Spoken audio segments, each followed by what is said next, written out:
Warm greetings from the high 10. I'm going to try to be very brief in this commentary pertaining to Travis Decker. Um, Something is bothering me, so this is why I decided to go live. Uh, the ex-wife, her former attorney, I don't know what the hell they're talking about, but they're talking gibberish. To blame the military is pretty lame for what Travis Decker has done. He has murdered 3 of his children. He suffocated those children with plastic bags, tied their wrists with zip ties, and threw them down an embankment. And you want to blame the military. I get it. The military has a lot of issues. Our government has a lot of issues. Our state government dealing with children, foster care, on and on. Hospitals, McDonald's, Burger King. Okay? There's a lot wrong with the world, period. But you all are confusing me with your commentary. This man could have gotten help. Let's just say he got help, okay? It does not mean he would have taken his medicine. I'm around people every day. Let me testify to you, Miss Whitney, and your former attorney, and anybody out there listening that think they know everything about mentally ill people. Mentally ill people do not take their meds. That is one reason why they pop off and they go downhill and they hurt themselves and they hurt other people. Because one, they don't take their meds. So there's people who actually see a doctor, psychiatrist. They are given meds. They are able to pick up their meds. But the point is, when you are an adult, you do not have to take your medicine.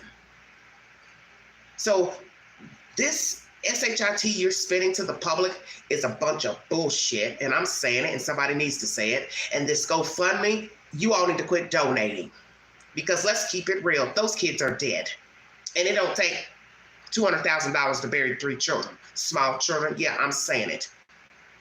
When my spirit speaks to me, I have to let it out, and my spirit is telling me these people are full of SHIT. I feel bad that your children are dead, but to put it all off on the military is bullshit. Because at some point, you were in the throes with this man and saw that he was ill. For all we know, he was ill before he went into the military. And let me tell you something, Miss Whitney. A narcissist is not born overnight. A narcissist isn't born because they joined the military. His ex-squad mate said he was quiet, bit of an outcast, narcissist, hard worker. Now, fast forward, he gets with you. That's not the opinion your father has of him, because the grandfather has also spoken. And naturally, everyone has a different opinion of people, and naturally, people can change. So what the squad mate may have learned of his mate, down the road, he's a different person, because you are different people. You're different around different people. Everybody knows this. Everybody knows this. So today he's quiet over here, but 5, 6 years later, maybe he becomes outgoing. But your father spoke and said what he saw of him, in his opinion, is that he didn't want to work. He did not want to pay child support. He did not want to be an adult. So what does the military have to do with that? The military doesn't have anything to do with you wanting to work or not wanting to work, unless you're so mentally unfit that you can't work. So now we hear that he has PTSD, borderline personality, very serious things. And I'm not here to make light of what he was going through, whatever was going on in his mind in the military. We hear that there was a shift after he came out of the reserves in 2023. But what I'm trying to tell you is that a lot of people have mental problems before anybody sees the signs, such as schizophrenia. It's diagnosed usually late in life, if you did not know that. So a person is walking around 50, 60 years, and then one day they look up, they're diagnosed, and they didn't even know, hell, I've been sick this whole time. I've been seeing and hearing things and didn't know what was wrong. And everybody just pushes it under the rug until there's a full diagnosis. Don't blame the military. I'm not here to say the military didn't do everything they should have done. But one thing people need to understand about the military, you have to live in certain areas to get help, such as this area where I am in. At one time, there was no readily available resources for men and women to get help here in Knoxville. They had to go to Johnson City or they had to go to Nashville to get help. Well, we have more resources now with the VA here in Knoxville, so the patients can go there to get certain types of help. And if there's something that this locale can't offer, then naturally I would assume they would send them somewhere else or try to find them the resources that they need. But you're talking about living out in bumfuck Egypt. Let's keep it real. You all are living out in no man's land. You have to have resources in that area.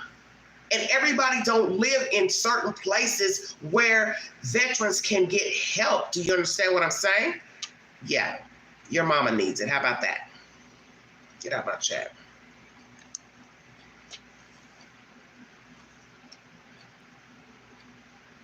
I just don't think it's fair until we hear everything from the military. And we already know when you're dealing with the government, they're not going to own up to nothing. They're not going to own up to nothing. But I'm speaking from experience being around people who are ill. You cannot make a grown person take their meds. So he easily could have gotten his meds and not taken them, okay? And that's just that. That's just that. But to go out here and put it all off on the military, like, oh, they didn't offer him resources. Well, first of all, this man has been moving around from an apartment to an RV to homelessness. So how is he supposed to get adequate care when he doesn't even have a place to stay? And who knows how far he has to drive so he can even get adequate care? So if he's living out in a small town, small rural town, how do I know that the nearest facility that can offer him help could be 3-4 hours away, 5 hours away? I don't know. I don't know what he's been doing the past couple of years. I just know you two didn't work out.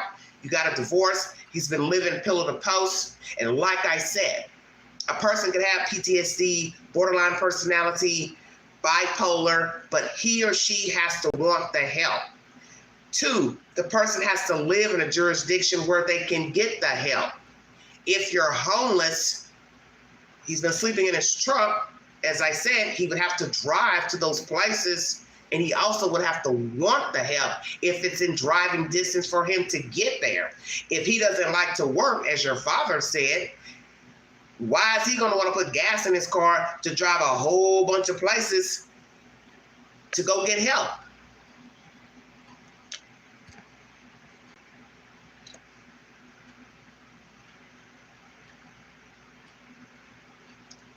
There comes a time when people have to take responsibility. There are people who live all over the United States that don't live where there's adequate care, medical care, such as Mississippi, one of the poorest states in the Union.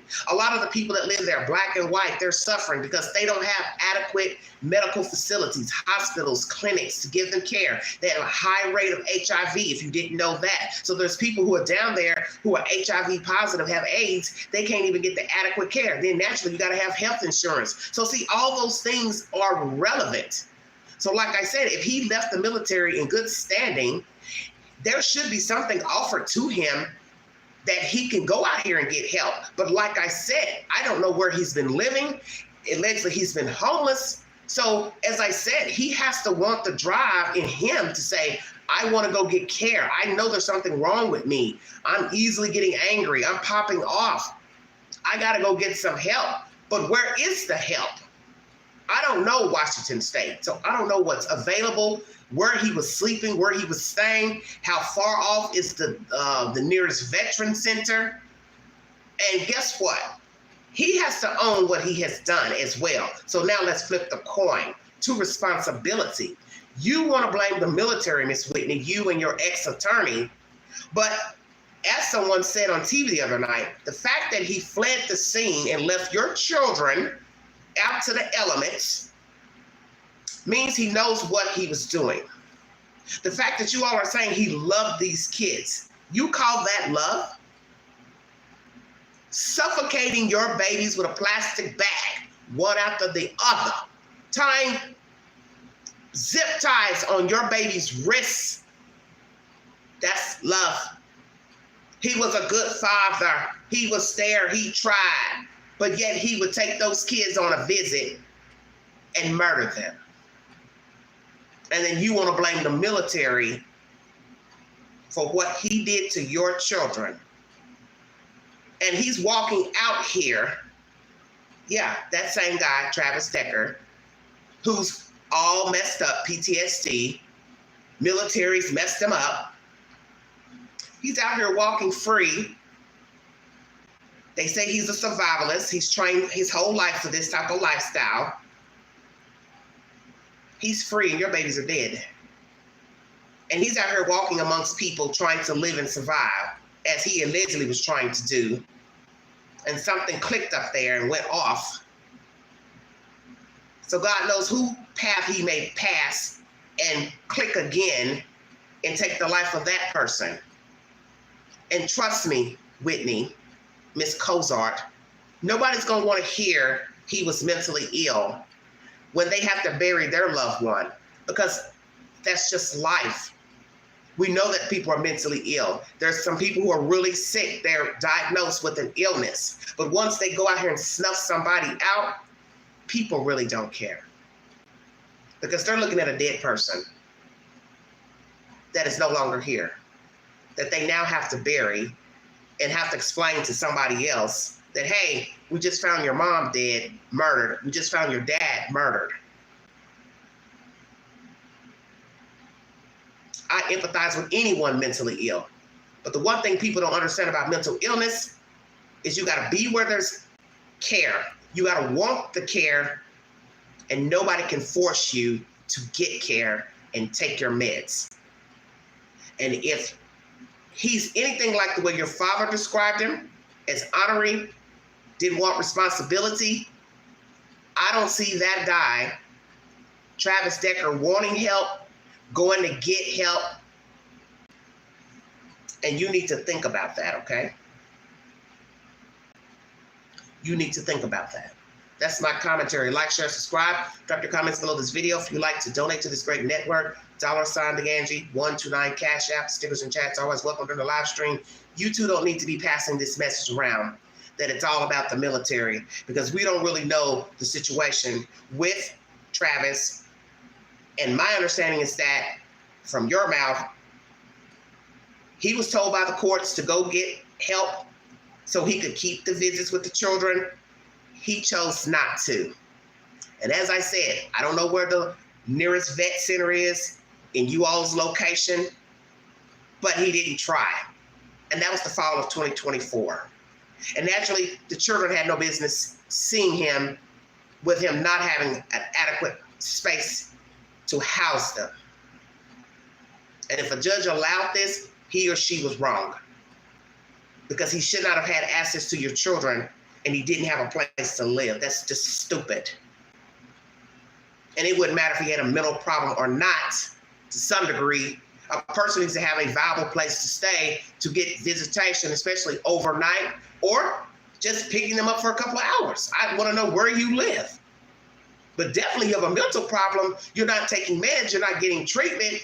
Why let children be around a person who's having PTSD, borderline personality? This makes no sense. So even if he had a whole apartment, condo, a mansion, if he's not well up here, he didn't need to be around no damn kids. Checkmate. Thank you for listening. It's all Excel.